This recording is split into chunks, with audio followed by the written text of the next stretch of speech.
Hello दोस्तों, मेरा नाम है अमित कुमार और आप सभी का स्वागत है आपका अपने यूट्यूब चैनल सक्सेस गुरुकुल पर। आज मैं 6 दिसंबर के सेकेंड शिफ्ट के मैथ के क्वेश्चन को सॉल्व करूंगा। तो वीडियो पसंद आए तो वीडियो को लाइक जरूर करें, ज़्यादा से ज़्यादा स्टूडेंट से भी शेयर करें और चैनल पर नए हैं तो चैनल को सब्सक्राइब जरूर करें। पहला क्वेश्चन है, यदि 25 रुपये प्रत्येक की कीमत वाले 12 नारियल खरीदने पर 3 नारियल मुफ्त दिए जाते तो प्रत्येक नारियल पर प्रभावी छूट क्या है। 12 नारियल खरीदने पर 3 छूट मिलता है। कहने का मतलब टोटल अगर हम 15 नारियल खरीदे तो उस पर 3 नारियल छूट मिलेगा। और परसेंटेज बदलने के लिए 100%।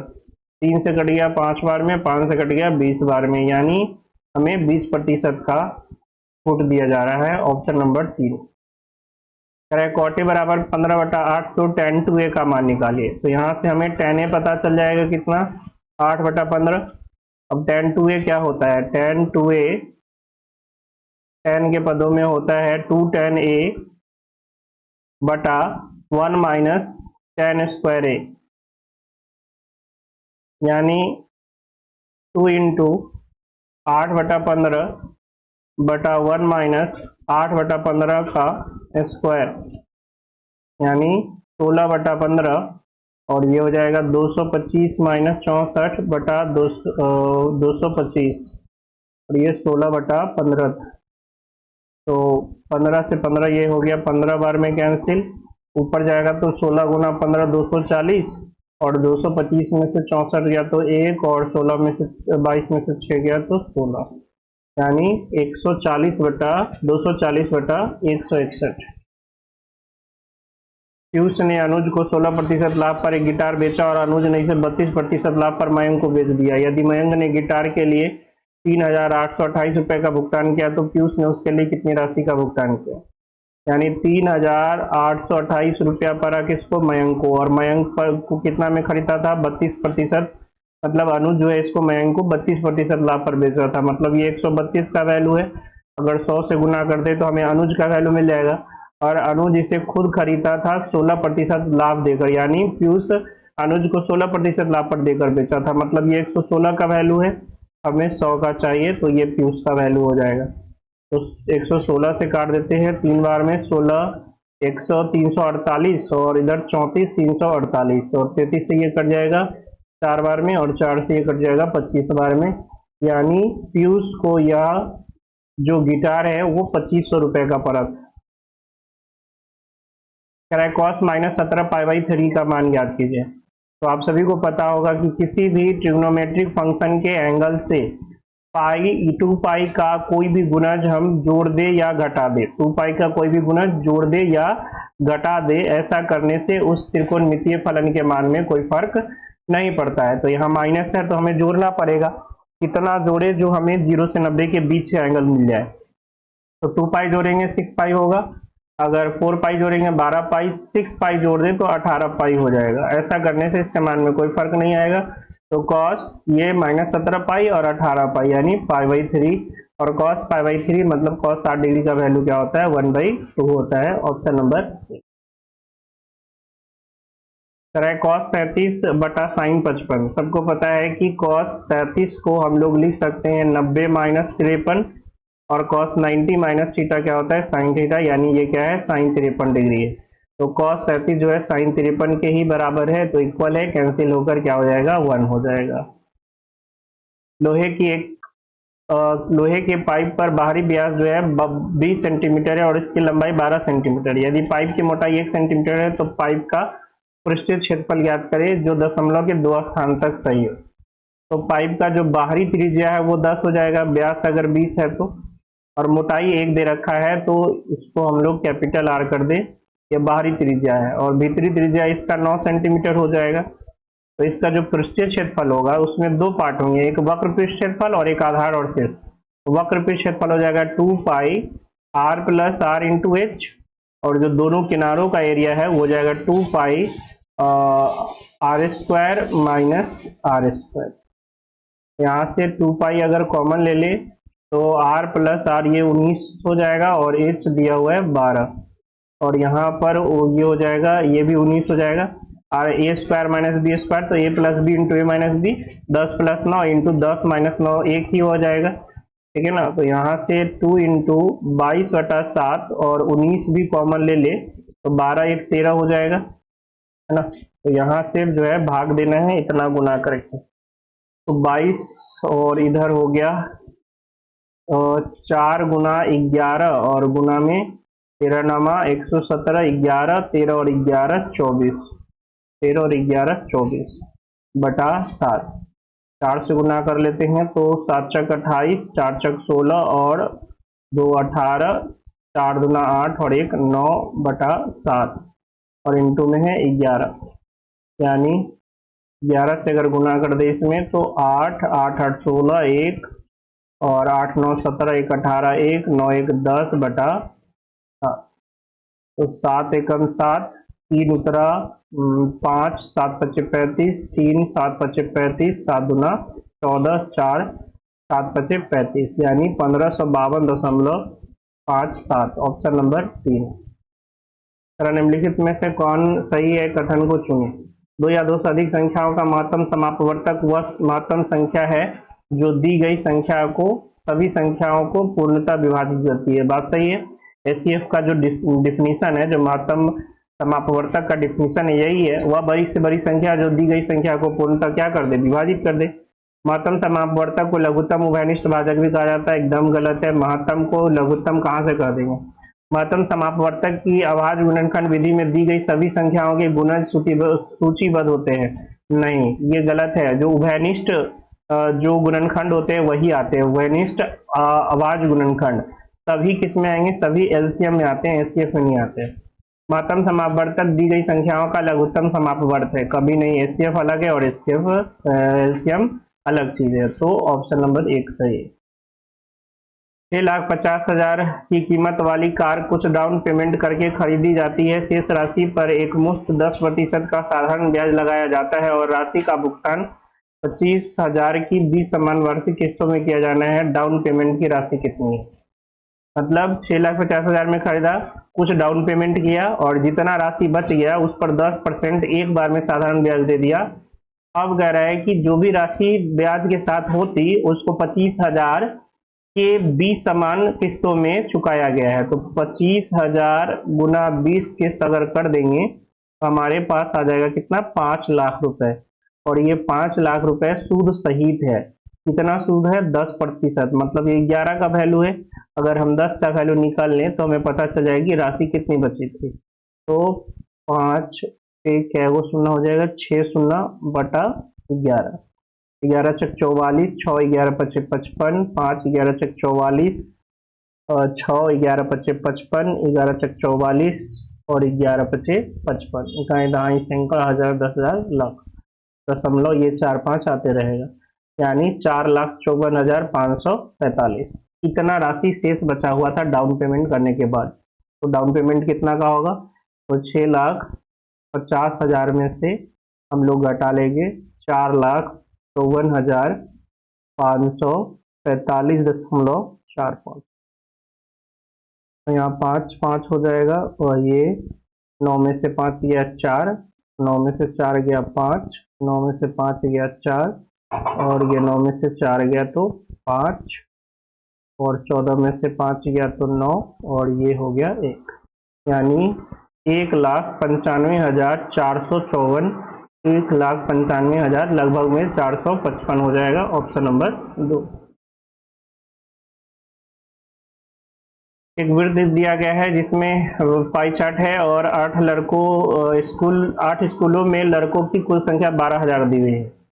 आपसे पूछ क्या रहा है, S1 और S2 में लड़कों की औसत संख्या। S1 और S2 में हो गए 38%, तो S1 प्लस S2/2 हो जाएगा, औसत इसका 19%। और S6 और S8, S6 में है 11 और S8 में है 15, S6 प्लस S8 हो गया आपके पास 15 और 11 26, यानी 13%। तो इतना का औसत, इतना के औसत का कितना प्रतिशत है, यानी 19 जो है वो 13 का कितना प्रतिशत है ये पूछ रहा है। तो 1900/13, 13 एकम 13, 6 13 चौका 52 और 8 13 छिक 78, यानी 146 दशमलव समथिंग होगा, ऑप्शन नंबर 4। कह रहा है 3 पे पावर 50 प्लस 9 पे पावर 26 प्लस 27 पे पावर 18 प्लस 9 पे पावर 28 प्लस 9 पे पावर 29 निम्नलिखित में से किस पूर्णांक से विभाज्य है। तो देखिए सबको 9 बना ले तो इसको 9 पे 25 लिख सकते हैं, ये 9 पे 26 है। अच्छा ये 3 पे 54 हो जाएगा तो 9 पे कितना हो जाएगा, 9 पे 27 हो जाएगा। इसी तरह 9 पे 28 है और 9 पर 29, तो सबसे कम 9 पर 25 कॉमन आ जाएगा। 1 प्लस 9 का स्क्वायर 81 प्लस 9 का क्यूब 729 और लास्ट वाला बचेगा 9 गुना 729। तो ये हो गया 9 पे पावर 25, 9 1 10 91 और प्लस में 729, इसमें से कॉमन ले ले तो 9 और 1 10 बच जाएगा, यानी 9 पे पावर 25 इंटू 1 9 9 18 1 3 और 7। तो 9 पे पावर 25 तो 9 या 3 से कटेगा जो कि कोई ऑप्शन नहीं है, यानी इससे अब हमें चेक करना है। 7 से कटेगा ये 7 7 5 35 नहीं कटेगा, 2 से नहीं कटेगा यूनिट डिजिट विषम है, 5 से नहीं कटेगा 1 है तो एक ही ऑप्शन बचता है 11। 11 से आप चेक कर सकते हो कि इसका सम 4 और इसका सम 15, 15 और 4 का अंतर क्या आ रहा है 11 आ रहा है, इसका मतलब ये संख्या 11 से कैंसिल होगा, विभाज्य होगा। सप्ताह के दिन और उसके टेम्परेचर दिए हुए हैं। सोमवार तथा मंगलवार को मिलाकर दर्ज किए गए तापमान और शुक्रवार तथा शनिवार को मिलाकर दर्ज किए गए तापमान में कितना का अंतर है। तो सोमवार और मंगलवार हो गया 65 डिग्री और शनिवार और शनिवार हो गए 80 डिग्री, तो दोनों का डिफरेंस कितना का हो गया 15 डिग्री का हो गया। Option number 2। एक 50 सेंटीमीटर व्यास वाले वृत्त में 40 सेंटीमीटर लंबाई की एक जीवा खींची जाती है। उस वृत्त में 40 सेंटीमीटर लंबाई वाली जीवा से एक अन्य समांतर जीवा जिसकी लंबाई 30 सेंटीमीटर है की न्यूनतम दूरी क्या है। तो एक सर्कल है, एक सर्कल में ये 40 सेंटीमीटर वाला जीवा है और ये इसका सेंटर है, ठीक है। अब इसी जीवा के समांतर एक और जीवा है जो कि 30 सेंटीमीटर का, ये 40 सेंटीमीटर का है और दोनों के बीच की न्यूनतम दूरी पूछ रहा है। तो इसके समांतर इस साइड भी हो सकता था, लेकिन न्यूनतम दूरी कब होगा जब एक ही साइड होगा तब। तो एक और जीवा हो गया 30 सेंटीमीटर का, इसी के बीच की दूरी बतानी है। तो इसको यहाँ से इस तरह से मिला दे और ये मिला दे तो ये भी वृत्त की त्रिज्या हो गई और इसको मिला दे तो ये भी क्या हो गया वृत्त का त्रिज्या हो गया। ओ है, ए है, बी है, सी है और डी है। हमसे एडी पूछा है, ये दोनों जीवाओं के बीच की दूरी है। अब त्रिज्या दे रखा है व्यास है 50, तो त्रिज्या 25 हो जाएगा, तो ये भी 25 हो गया। अब आपको पता है कि जो ये है ये जीवा टोटल 40 का है तो ये 20 का होगा, क्योंकि केंद्र से जीवा पर डाला गया लंब जीवा को समविभाजित करता है। अब ये 25 है ये 20 है, तो ट्रिपलेट किसका बनता है, ट्रिपलेट बनता है 15 20 और 25 का। इसका मतलब जो ओडी होगा ओडी वो कितना है 15 है। अब अगर इस वाले त्रिभुज में देखें, त्रिभुज एओबी में, तो ये कितना है 25 है और ए बी कितना होगा 15, क्योंकि टोटल यहाँ से यहाँ 30 है जीवा की लंबाई, तो ये 15 है ये 25 है, तो टोटल ओ ए कितना हो जाएगा, ओ ए हो जाएगा 20, ठीक है। तो यहाँ से यहाँ तक 20 है और यहाँ से यहाँ तक 15 है, तो ये कितना बच जाएगा 5, यानी दोनों जीवाओं के बीच की दूरी कितनी है 5 सेंटीमीटर है। अभी पी दिया हुआ है और 7 + 4√3, तो इतना का मान निकाला है। तो हमें जरूरत पड़ेगी 1/p की। अच्छा अगर इसका स्क्वायर करोगे तो अंतर 1 का आएगा, 49 - 48 1 का, तो 1/p जो हो जाएगा वो 7 - 4√3 हो जाएगा और p जो है वो 7 + 4√3। अगर दोनों को जोड़ दें तो p + 1/p कितना हो जाएगा 14 हो जाएगा। अच्छा जो मान निकालना है इसमें pq से भाग कर दे तो pq + 1/pq + 1/pq + p + 1/p का मान हमें निकालना है। तो जरूरत पड़ेगी pq + 1/pq की, जो कि हो जाएगा 14 का क्यूब - 3 गुना 14, ठीक है। इसमें से अगर हम लोग 14 कॉमन ले ले तो 14 का स्क्वायर - 3 यानी 193 आ जाएगा। आपसे पूछा है इसका वैल्यू, तो इसके जगह 14 गुना 193 और इसके जगह है 14, तो 14 फिर से कॉमन ले ले तो ये 194 हो जाएगा, यानी 14 × 56 5, 14 नमा 126 और 5 131, 13 14 और 13 27, यानी 2716, ऑप्शन नंबर 2। यदि x जो है 12.8 और 64.8 का मध्यानुपाती है तो x का मान इन दोनों का मध्यानुपाती √128/10 इंटू √648/10। अगर दो जो है 648 से 2 निकाल कर इसको दे दे तो ये 256 हो जाएगा और ये 324 हो जाएगा बटा 100 हो जाएगा, यानी 16 गुना 24 और ये 18, 18 का स्क्वायर 324 तो 18/10, यानी 16 8 128, 8 और 12 16 12 28/10, यानी 28.8। Option number 4। राज्यों के सर्वेक्षण में भाग लेने वाले जो है लोगों की संख्या दी गई है। क्वेश्चन पूछ रहा है कि एल सर्वेक्षण में भाग लेने वाले व्यक्तियों की संख्या जे से सर्वेक्षण में भाग लेने वाले, तो एल से कितने ले रहे हैं 500 और जे से ले रहे हैं कितने 200 का कितना प्रतिशत है, तो 2.5 गुना है, यानी कितना प्रतिशत हो जाएगा 250% हो जाएगा। Option number 2।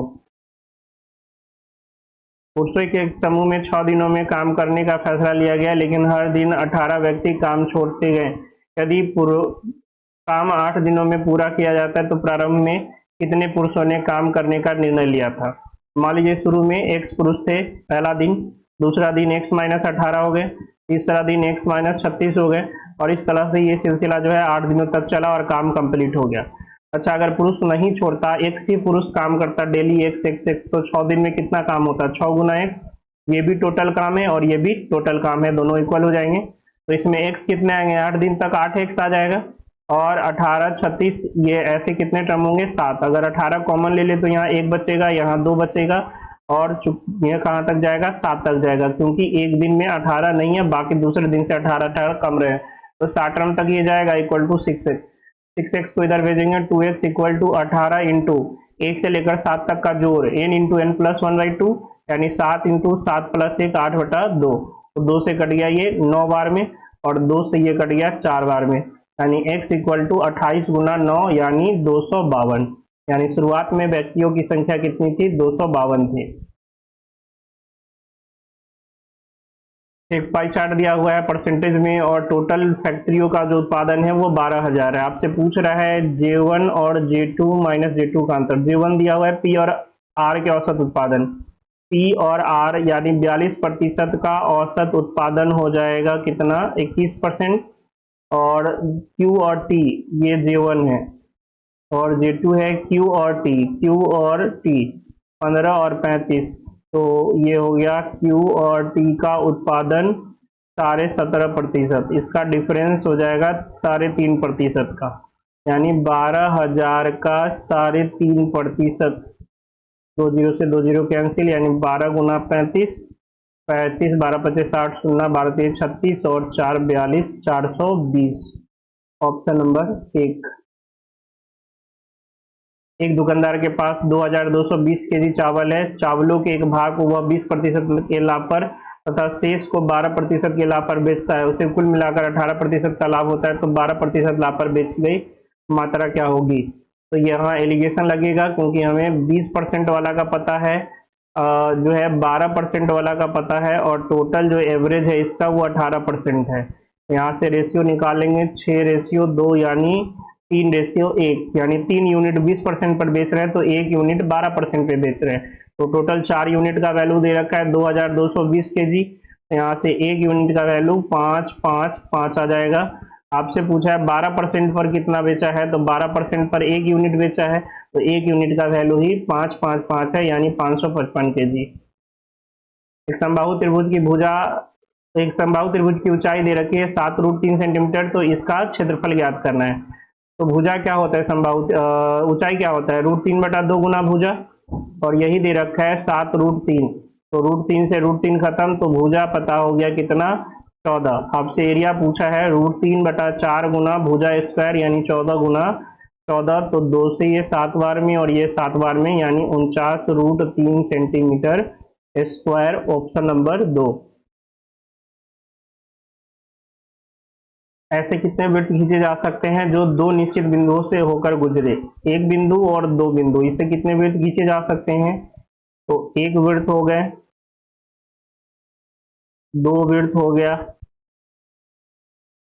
तीन वृत्त हो गया, है ना। ऐसे जो है आप लोग कितने वृत्त खींच सकते हो, तो इसे अनंत वृत्त खींचे जा सकते हैं जो ये दोनों बिंदुओं से क्रॉस करता हो, ऐसे अनंत वृत्त खींचे जा सकते हैं। तो एक बिंदु हो या दो बिंदु हो, इससे अनंत वृत्त खींचे जाएंगे। बट अगर तीन बिंदु हो तो इन तीनों को मिलाकर केवल और केवल एक ही वृत्त खींचे जा सकते हैं, ये ध्यान रखना है। कह रहा है यदि 4x² + y² = 40 और xy 6 है तो 2x + y का वैल्यू बताइए। आपको पता है कि अगर इसमें 4xy और होता तो ये 2x + y का होल स्क्वायर हो जाता।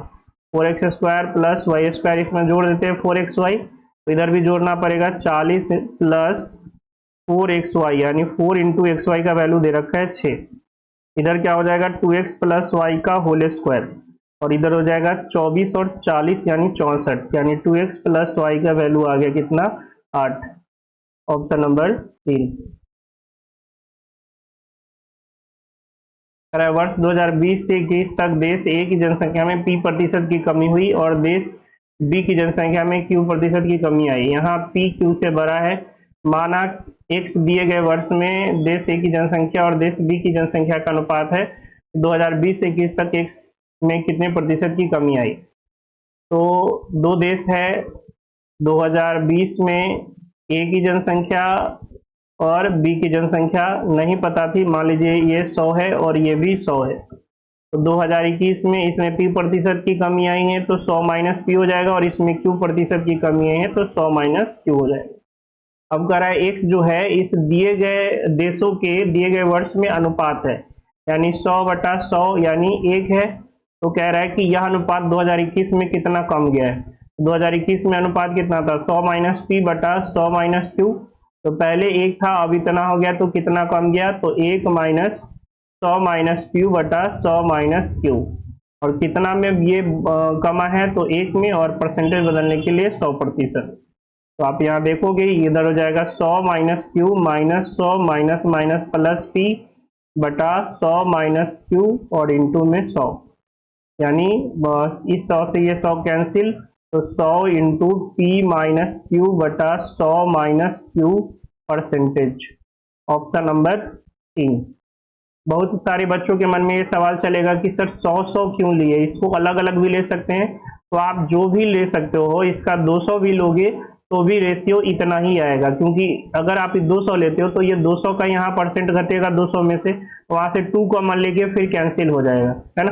तो यहाँ पर आप 200 अलग अलग भी लेके सॉल्व कर सकते हो, और रेशियो पर इसका कोई फर्क नहीं पड़ेगा।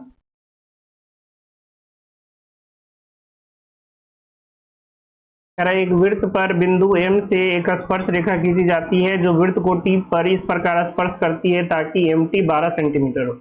एक छेदक रेखा MA B को बिंदु A और B पर प्रतिच्छेद करती है। यदि MA 8 सेंटीमीटर है तो जीवा AB की लंबाई ज्ञात करिए। तो एक सर्कल है, इस सर्कल के T पॉइंट पर M से एक स्पर्श रेखा खींची जाती है, ये T है, और MAB जो है एक क्या है छेदक रेखा है। आपको दे रखा है MT 12, MA 8 और AB पूछ रहा है। तो सबको पता होगा कि MT का स्क्वायर जो है MA × MB के बराबर होगा। तो ये हो गया 12 का स्क्वायर बराबर 8 × MB को क्या लिख सकते हैं 8 + MB लिख सकते हैं, AB लिख सकते हैं, ठीक है। यानी 12 का स्क्वायर 144 = 8 × 8 + AB। तो ये 8 से कट जाएगा कितना बार में 8 एकम 8 और 8 8 64, यानी 18 तोड़ना है इसको, तो 18 और इधर से 8 आ जाएगा माइनस का, तो बराबर AB बच जाएगा, यानी AB बराबर कितना हो गया 10 सेंटीमीटर। Option number 3। कह रहा है यदि A/B बराबर प्लस B/A बराबर 1 और A + B बराबर 2 है तो AQ + BQ। तो A² + B² बराबर AB हो जाएगा, इसका गुना कर दे तो, यानी A² + B² - AB = 0। अब देखो AQ + BQ का फार्मूला क्या होता है A + B × A² + B² - AB। अब बताइए इतना का ही मान 0 है तो ये कुछ भी रहे 0 × कुछ भी क्या हो जाएगा 0 हो जाएगा। Option number 2। एक कुत्ते ने एक बिल्ली को 280 मीटर की दूरी पर देखा। बिल्ली 10 किलोमीटर प्रति घंटा की चाल से दौड़ने लगी और कुत्ता भी 24 किलोमीटर प्रति घंटा की चाल से उसे पकड़ने के लिए दौड़ा। कुत्ता बिल्ली को पकड़ने में कितना समय लगाएगा। तो यहाँ पर है बिल्ली और ये है कुत्ता, इनके बीच की दूरी है 280 मीटर। कुत्ता को देखते दौड़ना स्टार्ट किया और कुत्ता भी दौड़ना स्टार्ट कर दिया। कुत्ता चल रहा है 24 किलोमीटर प्रति घंटा से और बिल्ली चल रही है 10 किलोमीटर प्रति घंटा से। तो निश्चित है कभी ना कभी पकड़ा जाएगी। तो अगर हम बिल्ली को स्थिर मान ले, कांस्टेंट मान ले, तो इस बिल्ली के सापेक्ष इसकी चाल कितनी हो जाएगी, 14 किलोमीटर प्रति घंटा। ठीक है, एक ही डायरेक्शन में चल रहा है, कहने का मतलब 280 मीटर इसको 14 किलोमीटर प्रति घंटा की रफ्तार से पकड़ना है। तो 280 मीटर 14 गुना मीटर पर सेकंड में बदलने के लिए 5/18, 14 से ये कट जाएगा 20 बार में और 5 से ये कट जाएगा 4 बार में, ऊपर गया तो 18 चक 72 सेकंड में जो है कुत्ता बिल्ली को पकड़ लेगा। मिनट में ऑप्शन है तो 60 से भाग कर लेते हैं, 12×25 = 60, 12×6 = 72 यानी 1.2 मिनट, ऑप्शन नंबर 2। तो आशा करते हैं ये वीडियो आपको पसंद आया होगा। वीडियो पसंद आया तो वीडियो को लाइक जरूर करें और चैनल पर नए हैं तो चैनल को सब्सक्राइब जरूर करें। तो मिलते हैं नेक्स्ट वीडियो में, तब तक के लिए जय हिंद, जय भारत।